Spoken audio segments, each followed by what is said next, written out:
जय अंबिका भवानी। जय भक्तजनों। देवी द्वादशो अध्याय।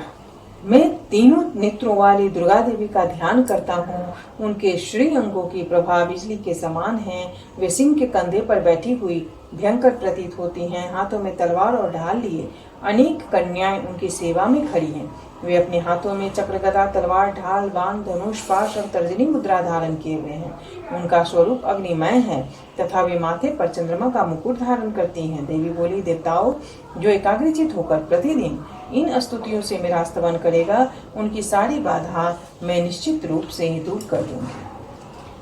जो मधु कैटव का नाश, महिषासुर का वध तथा शुंभ निशुंभ के संहार के प्रसंग का पाठ करेंगे तथा अष्टमी, चतुर्दशी और नवमी को भी जो भी एकाग्रचित हो भक्ति पूर्वक मेरे उत्तम महात्म्य का श्रवण करेंगे, उन्हें कोई पाप नहीं छू सकेगा। उन पर पाप जनित आपत्तियां भी नहीं आएंगी। उनके घर में कभी दरिद्रता नहीं होगी तथा उनको कभी प्रेमी जनों के विछोह का कष्ट भी नहीं भोगना पड़ेगा। इतना ही नहीं, उन्हें शत्रु से, लुटेरों से, राजा से, शस्त्र से, अग्नि से तथा जल की राशि से भी कभी भय नहीं होगा।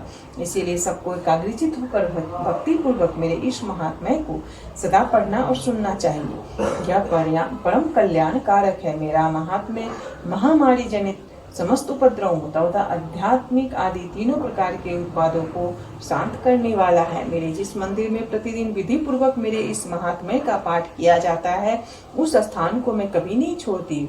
वहां सदा ही मेरा सानिध्य ध्यान बना रहता है। बलिदान, पूजा, होम तथा महोत्सव के अवसरों पर मेरे इस चरित्र का पूरा पाठ और श्रवण करना चाहिए। ऐसा करने पर मनुष्य विधि को जानकर या बिना जाने भी मेरे लिए जो बलि, पूजा या होम आदि करेगा, उसे मैं बड़ी प्रसन्नता के साथ ग्रहण करूंगी।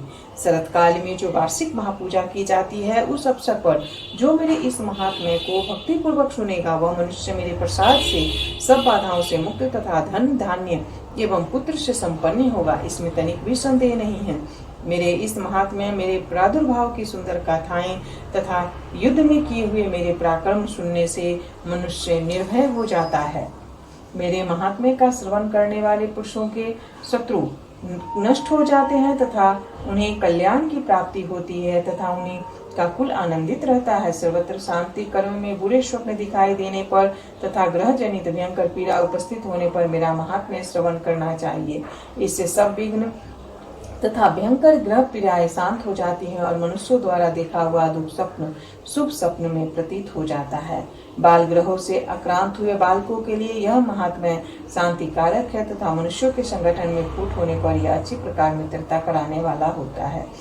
यह महात्म्य समस्त दुराचारियों के बल का नाश कराने वाला है। इस पाठ मात्र से राक्षसों, भूतों और पिशाचों का नाश हो जाता है। मेरा यह सब महात्म्य मेरे सामीप्य की प्राप्ति कराने वाला है। पशु, पुष्प, अग्रे, धूप, दीप, गंध आदि उत्तम सामग्रियों द्वारा पूजन करने से, ब्राह्मणों को भोजन कराने से, होम करने से, प्रतिदिन अभिषेक करने से, नाना प्रकार के अन्य भोगों का अर्पण करने से तथा दान देने आदि से 1 वर्ष तक जो मेरी आराधना की जाती है, उससे मुझे जितनी प्रसन्नता होती है, उतनी प्रसन्नता मेरे इस उत्तम चरित्र का एक बार श्रवण करने मात्र से हो जाती है। इस महात्म्य श्रवण करने पर पापों को हर लेता और आरोग्य प्रदान करता है। मेरे प्रादुर्भाव का कीर्तन समस्त भूतों से रक्षा करता है तथा मेरा युद्ध विषयक चरित्र दुष्ट दैत्यों का संहार करने वाला है। इसके श्रवण करने पर मनुष्यों को शत्रु का भय नहीं रहता। देवताओं, तुमने और ब्रह्म ऋषियों ने जो मेरी स्तुतियां की हैं तथा ब्रह्मा जी ने जो स्तुतियां की हैं, वे सभी कल्याणमयी बुद्धि प्रदान करती हैं। वन में,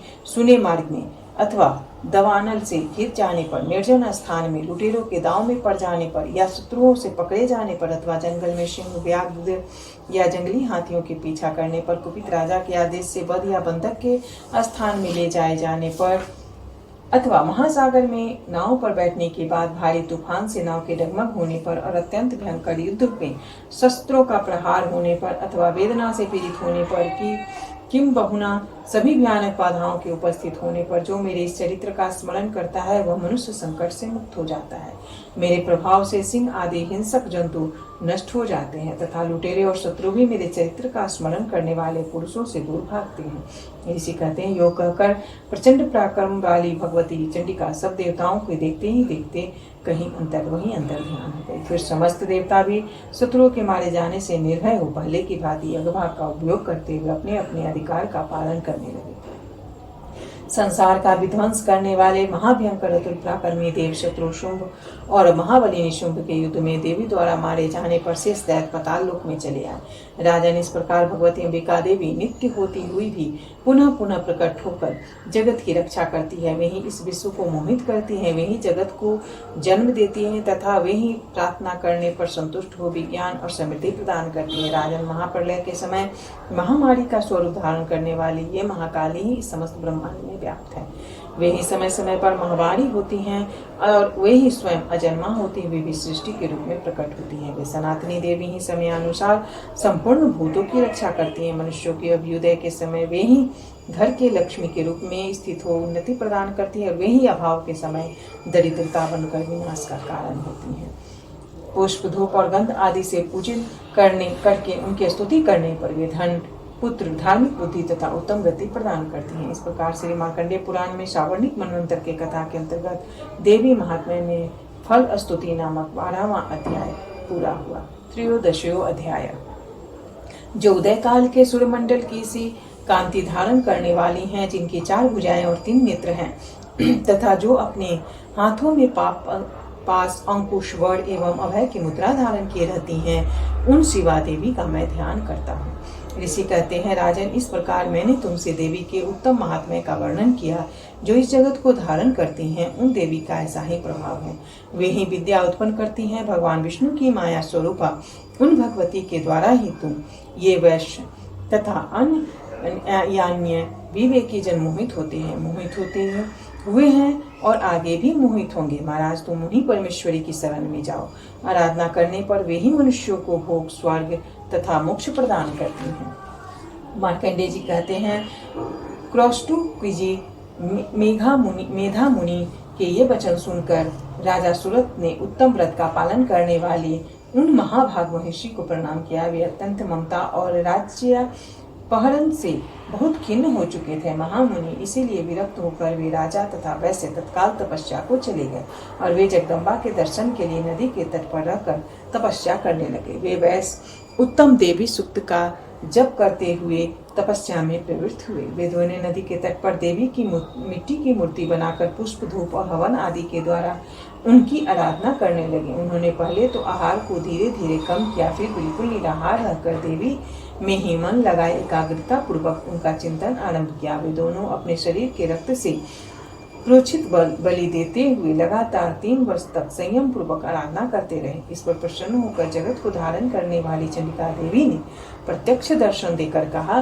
देवी बोली, राजन तथा अपने कुल को आनंदित करने वाले वैश्य, तुम लोग जिस वस्तु की अभिलाषा रखते हो वह मुझसे मांगो, मैं संतुष्ट हूँ, अतः तुम्हें वह सब कुछ दूंगी।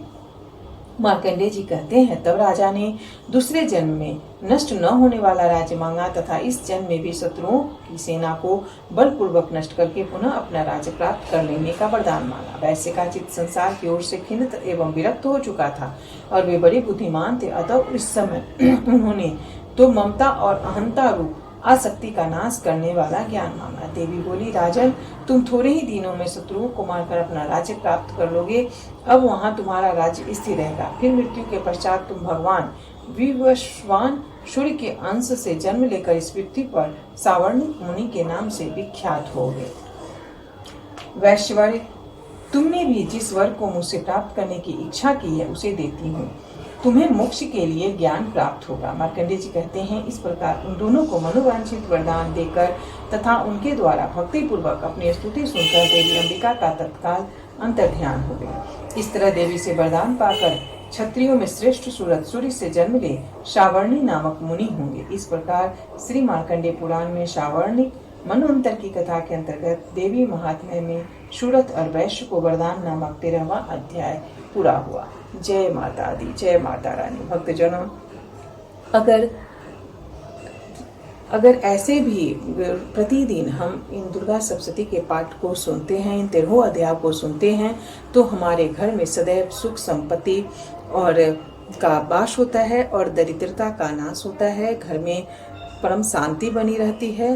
जय भक्तजनों, जय मां अंबिका भवानी, सब पर आपकी कृपा बनी रहे। जय माता।